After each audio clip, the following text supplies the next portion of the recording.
অনেক বড় একটা পাওয়া, যে মায়ের কৃপা যদি না থাকে সুন্দরবন থেকে ডানকুনি পানাগড় থেকে এই সকাল 10টায় বাজে, এখন অনেকে ব্রেকফাস্ট করার টাইম, সেখানে এসে খিচুড়ি খাচ্ছে সকাল সকালে। এটা বললাম তো, দেখ এই মায়ের কৃপা ছাড়া সম্ভব, একদম সেটাই একদম। মায়ের কৃপা ছাড়া কিছু সম্ভব না।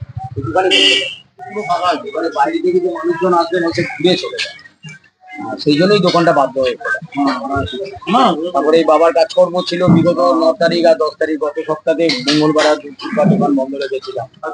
যারা জানেন না তারা, আমি ভিডিও করে বলেছিলাম, যারা জানেন না তারাও এসে ঘুরে গেছে, খারাপ লাগে। এত দূর দূর থেকে মানুষ যারা আশা নিয়ে আসে। ঠিক আছে দাদা, আপনারা খান।